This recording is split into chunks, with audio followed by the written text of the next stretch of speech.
Alright, here we go. Got a long paddle.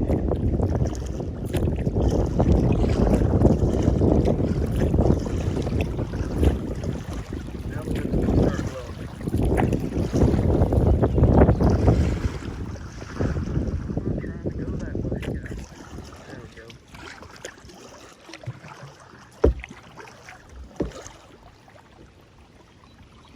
It's like the wind starts blowing and you've got to cut. You've got to cut against the wind to start like ferrying against the wind. I don't know how to explain. Alright, first bend. Here we come. In about an hour. It's not sure, probably about 15 minutes. Well, I guess this isn't bad. So this is just pretty much drifting right now. So we ain't going nowhere fast. But we are going somewhere.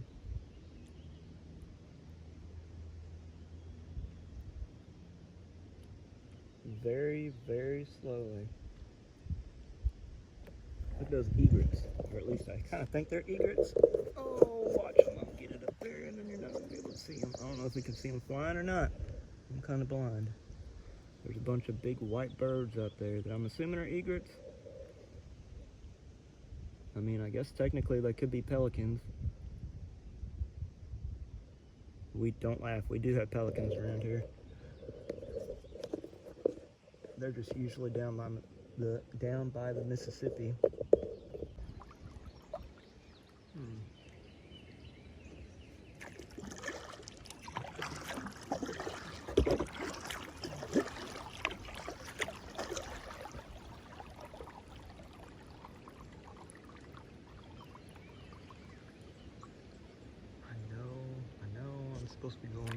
I'm supposed to be seeing how long it takes to get down there, but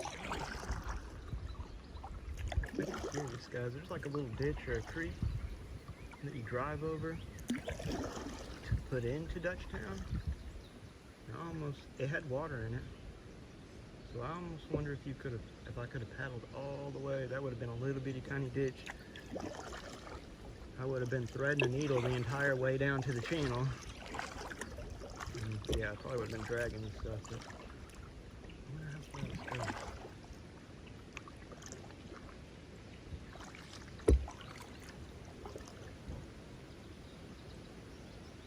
Oh man, that's a squeeze.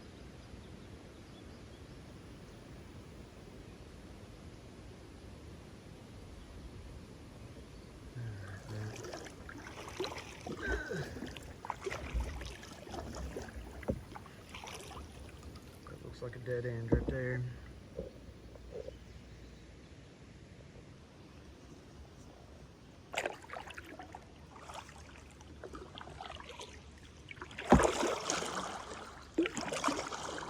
Alright, maybe I'll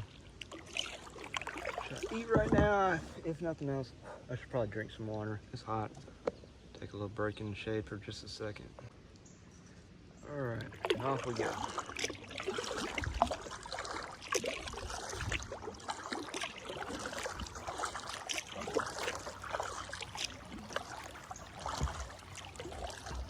I'm hoping to do another camping video soon. I don't really like rushing from one place to another. This isn't really my favorite run either. Usually I put into here and I paddle for the most part to get the exercise, or kind of, I don't know, I guess if I need to think.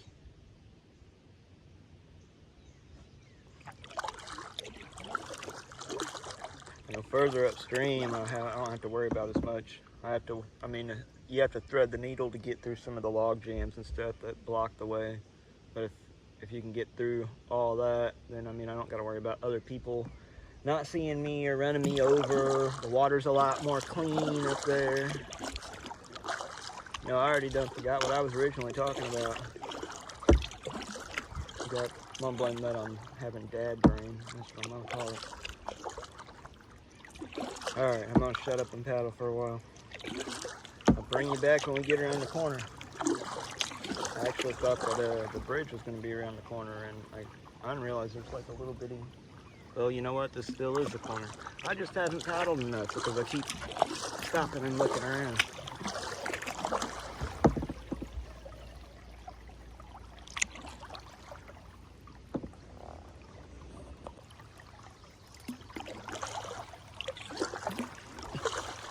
Alright, so this should be the bend. This should be the Dutch town, or the Chaffee Bridge.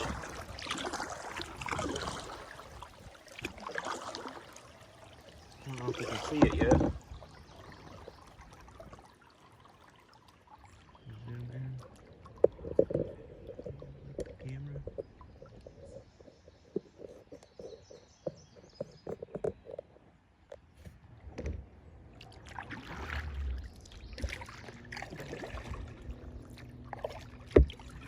Yep. There you go. It's way up there. It looks way up there. It looks farther away on the camera than what it is. I'll bring you back when we get up underneath it. Oh guys, that happened again. Saw probably biggest turtle of my life. Or second biggest turtle. This one was a soft shell. And of course I went to record, and as I'm getting the thing all ready, he went underneath the water. But like you could see his nose sticking up out of the water. It was crazy. I didn't know if it was part of a little like the end of a branch that had been cut or broken off that was like just kind of bobbing or what. And I got up on him and he started moving forward and then slowly went back underneath the water. That was a ginormous turtle.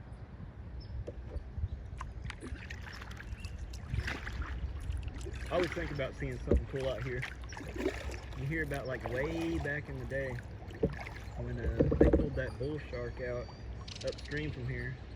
And from what I understand, there aren't any dams from Cape down. So theoretically, if a bull shark wanted to come back all the way up the Mississippi, there wouldn't be nothing stopping him. I think the nearest dam, starts right around St. Louis, right north of it. I know there's another story of Cape LaCroix Creek that runs right through the middle of Cape. There was a time that there was an alligator, from what I understand, that got loose. It might be in the book Cape Girardeau, Places and Faces. But it talks about an alligator that got loose in Cape LaCroix Creek that I'm guessing was somebody's pet or belonged to a circus. I know there's pictures of elephants bathing in Cape County Park, the pond there with the ducks. There's pictures of when elephants used to take baths there, because they used to hold the fair there instead of what is it, the arena park now that they hold the fair. So yeah, I was telling somebody about how they used to baptize people in Cape LaCroix Creek. I think I've got pictures, there's pictures of that, I think, in that book, along with people getting baptized in the Mississippi. I know that was a thing as well.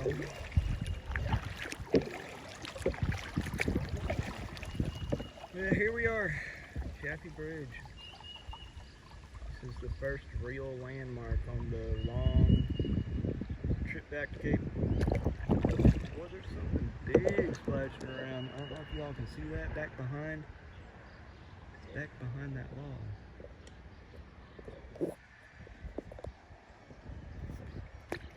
Right, like in any good horror movie, let's go over there and let's go look at it.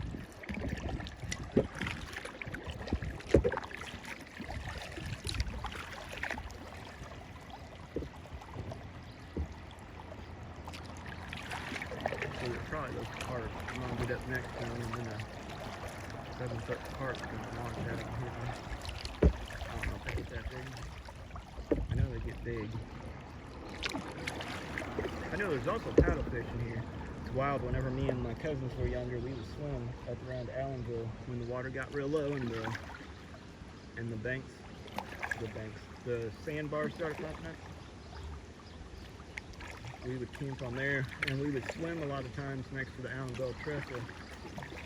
Not right at it, but around it, kind of. Right around the corner from it.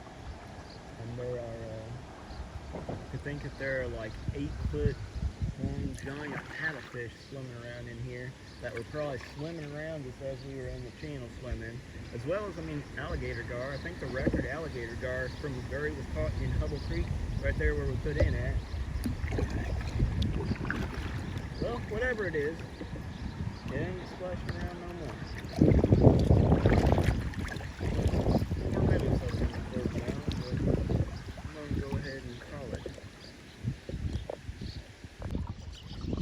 Alright guys, here it comes. I want you guys to enjoy this moment with me. Here it comes. It's about to happen.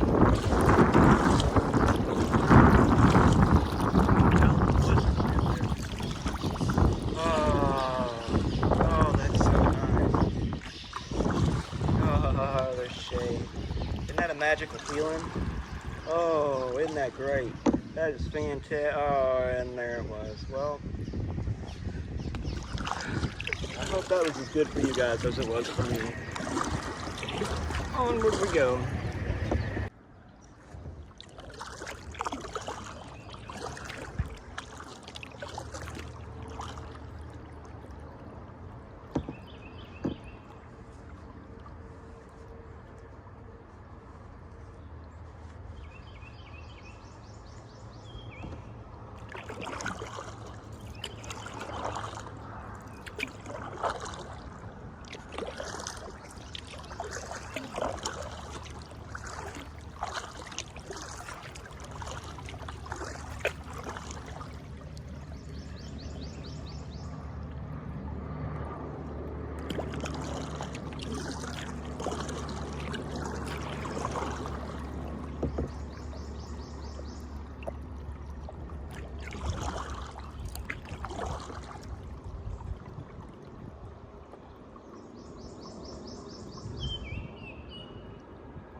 Alright, we came up on the first bend.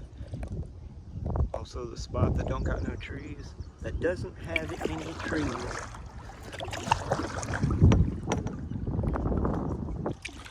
And then that's our next destination.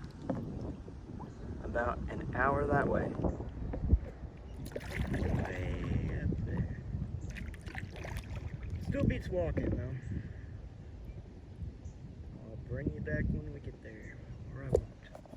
We'll see. It'll be a surprise.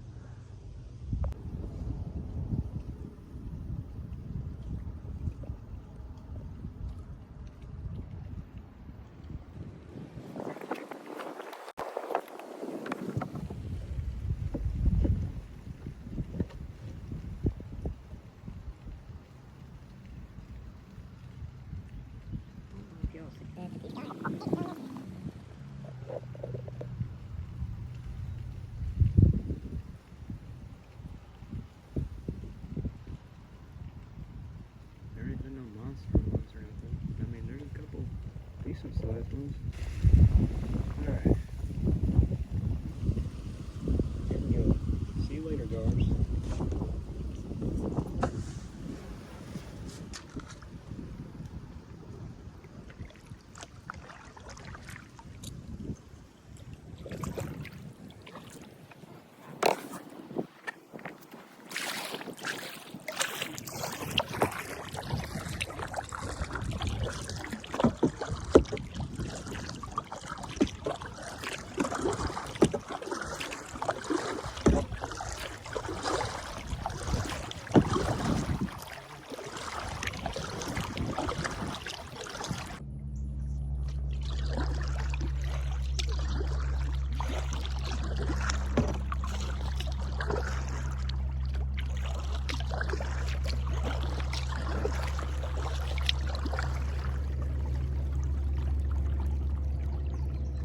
Keep hearing trucks off to my right.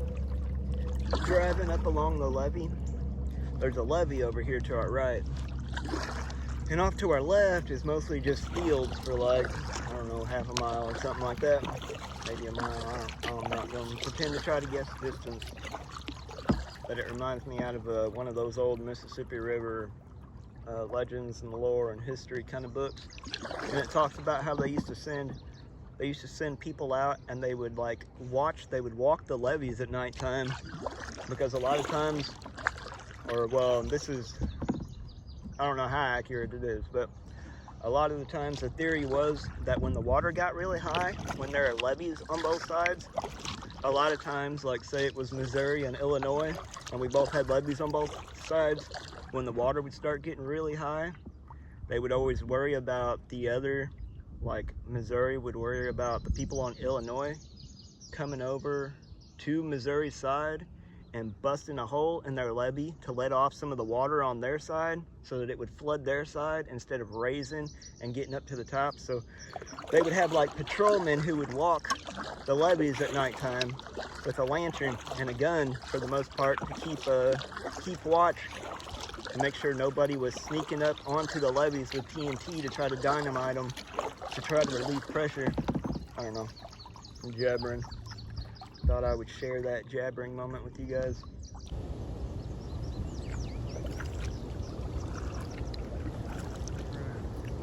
We're almost to the bridge, or well, almost to the trestle. It's right up there. See that kingfisher flying over the water. This is spillway. This is the spillway, I think, from Biokiwa. Right next to Casino Box.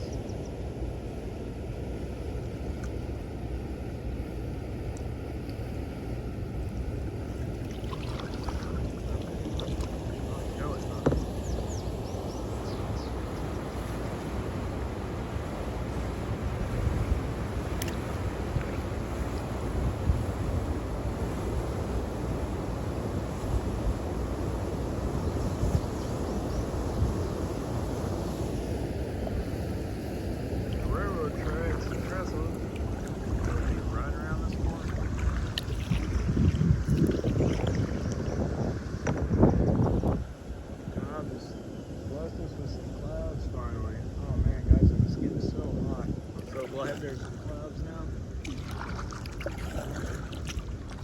Alright, let's see if we can get around this corner real quick so you guys can see the bridge. Well, it almost looks like a storm cloud over that word.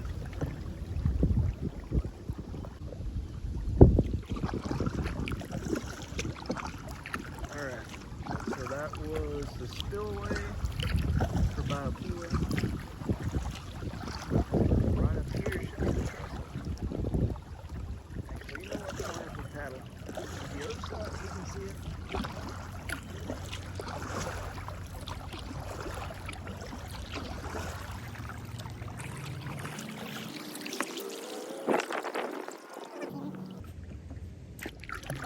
Yeah, there's the trestle.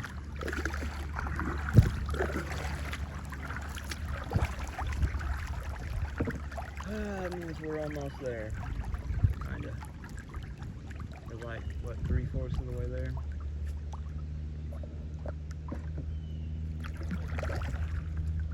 There's a lot of cyan, and it was hot. But it was actually really nice to be able to get out here today. Every time the sun starts shining, I start remembering how hot it is, and then a cloud will come in front of the sun for a minute, and yeah, it makes it all worth it.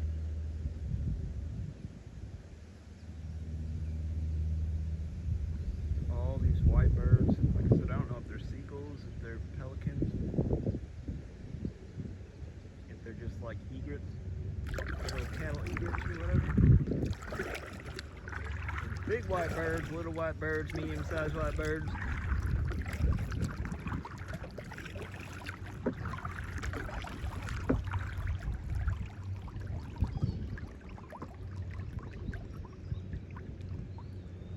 Alright, I'll bring you back when we're going underneath it.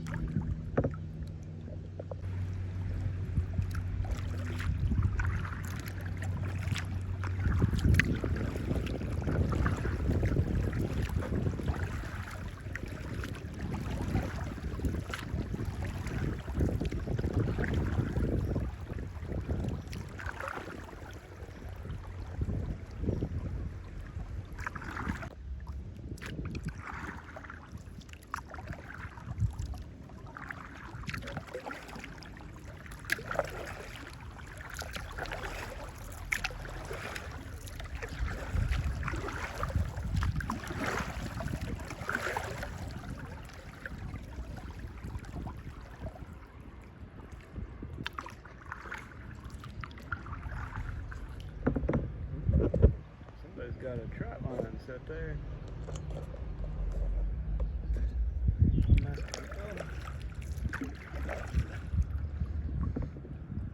These hay bales?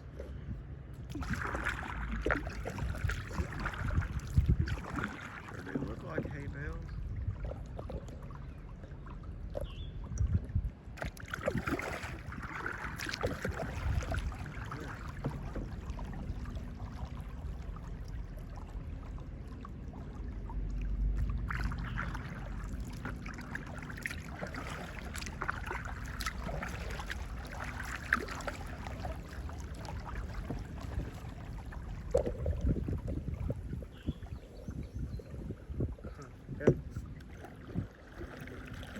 Like a giant hay bale.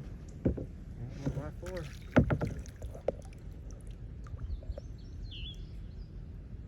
It's a strange place to leave a hay bale.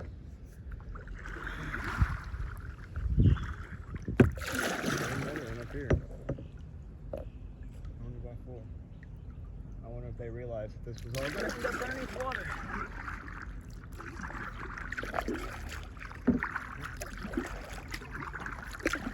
It's their hay bales, they can do with them what they want.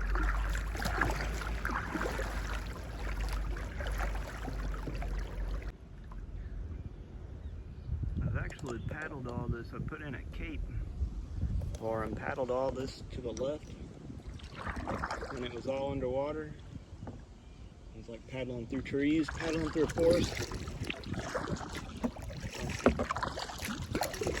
I guess it looked a lot like this over here. See all that.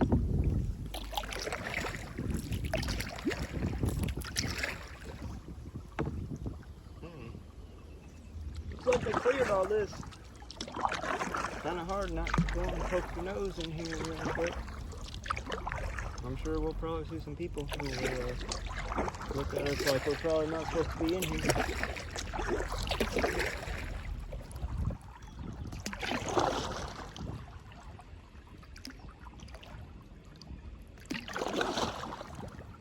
It's almost like they purposely cleared these trees.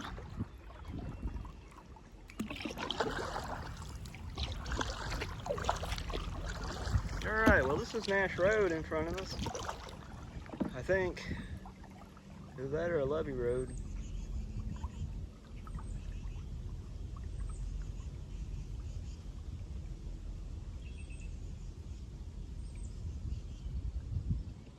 Woo! It's already getting hotter.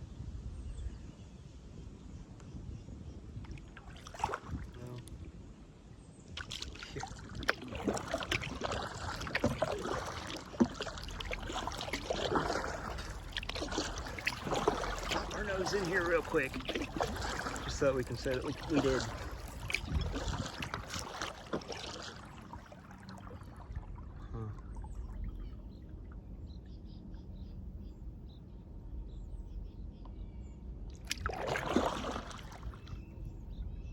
Sound like an eagle.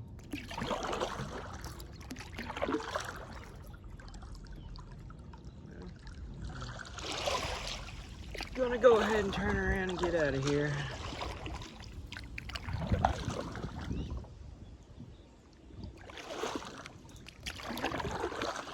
I know a bunch of people who work on this road.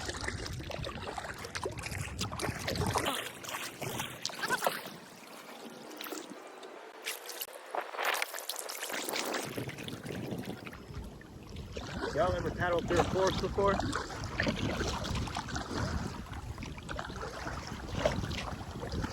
A lot more fun when I don't have to worry about snagging a fishing pole.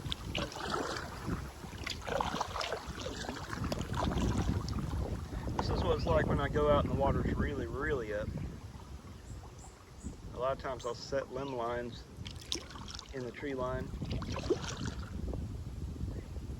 And of course now I'm gonna get all, hello Grackle. Now I'm gonna get all stuck though. And I'm gonna cheat and plow my way back out to the main water.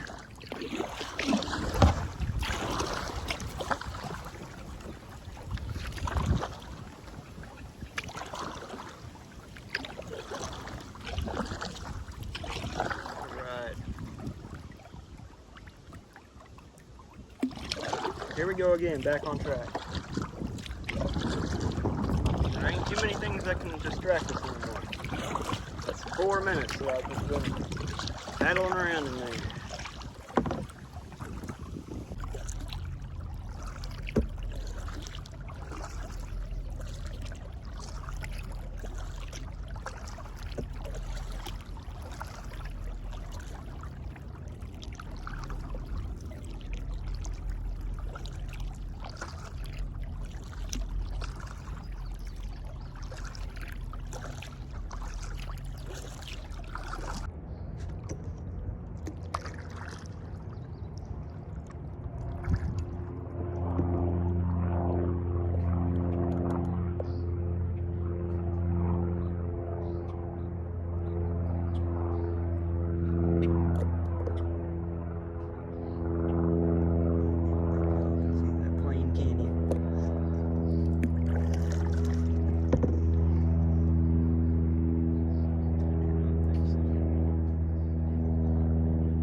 Refrigerator door? No?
Alright guys, well, there's the kayak, there's where we came from, there's the ramp, there's my wife in the truck.